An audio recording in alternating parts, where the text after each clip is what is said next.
Hi, my name is Emily LeBaum, and I'm in campaigns 4312 with Professor Alan Abital. I hope I'm pronouncing that right. I never was quite sure if I could.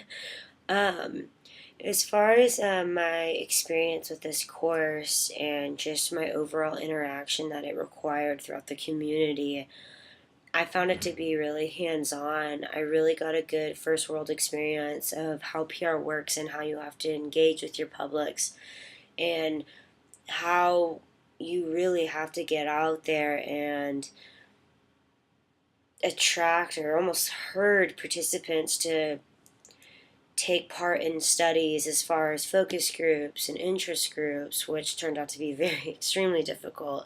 We actually even had to probe them with offering gift cards, and even with that, it was still difficult to accumulate a appropriate amount of people to conduct a best practice methods uh, focus group, or one that has been considered to be like the correct amount of people for like a correct sampling population.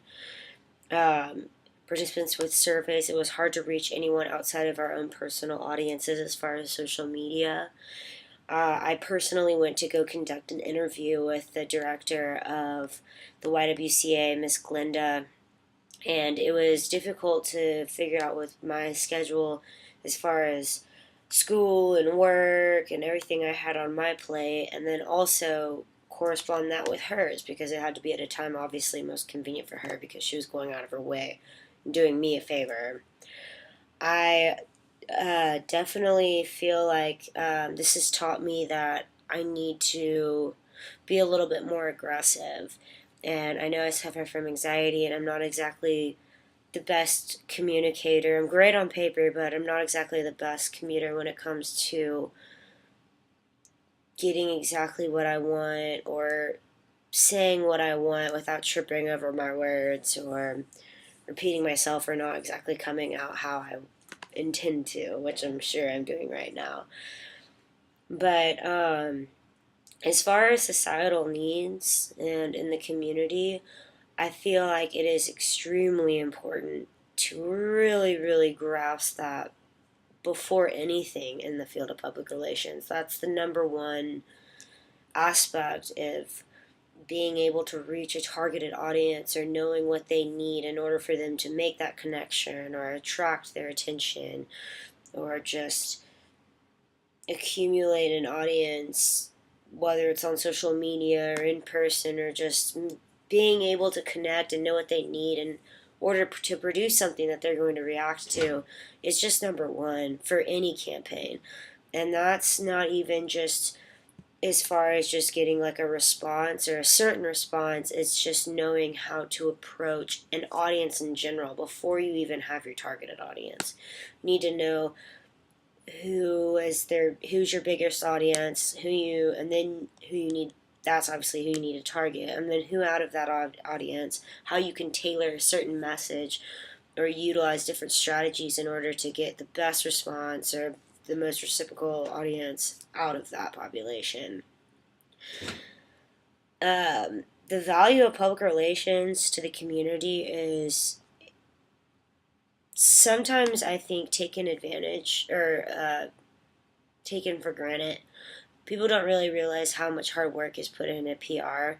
I don't think that it's taken as seriously as maybe it should be because there's a lot of hard work and a lot of dedication that goes behind everything that a PR practitioner does. I mean, I know I had not blood but sweat and tears over this semester just conducting a campaign that was just for a course. I mean, and hopefully we will win, but it's a lot of work, and it takes a lot of heart and soul, and it takes a lot of really going that extra limb and kind of bending over backwards, getting to know your audience, your client, your team, and just figuring out like the best formula in order to create a blueprint of the best recipe that will in the end create the best product to sell. And PR sometimes is looked at as more like, oh, you have people skills and you know how to, spin things, is what is very commonly associated with PR, but really it takes a lot more than that. It takes communication skills beyond just communication. It takes analytics. It almost takes a bit of like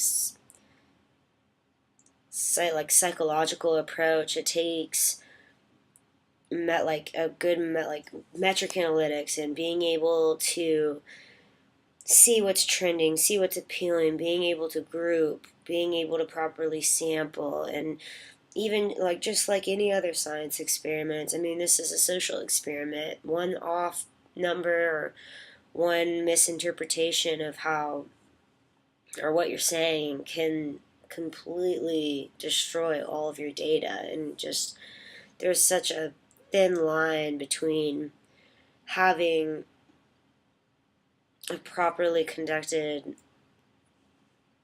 research study and having one with such a large margin of error that it's just completely dismissible.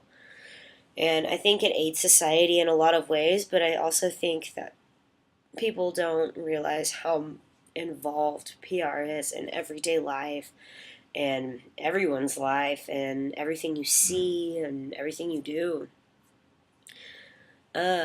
Overall, service learning experience is just more to put others before you.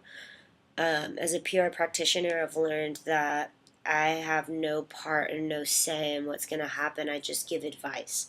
I need to learn about the client. I need to learn about the audience. I need to learn the needs and the wants of both. And I need to find a way to kind of like, in my mind, I just use a simple Venn diagram and I see where it overlaps. And I take advantage of that, and that's where I capitalize. And being able to talk with Miss Glinda and get a good idea of what she wanted, like she told us that people often see the YWCA as something that's just for poor people, and she really wanted to like infiltrate the idea that it's something for everyone. And this gave us really good insight of where to like point our campaign, and it just gave me a lot of good insight as far as what I need to do and how I need to approach things for the rest of my career and how every little thing matters. And I just realized that I've almost been talking for 8 minutes, and I think the limit was 3. So thank you, and thank you for the semester. I really have learned a lot, and I printed out a book for myself to keep because I'm very proud of it, and just thank you for your insight. It's been incredibly helpful, and I'll carry it with me throughout my career. Good night.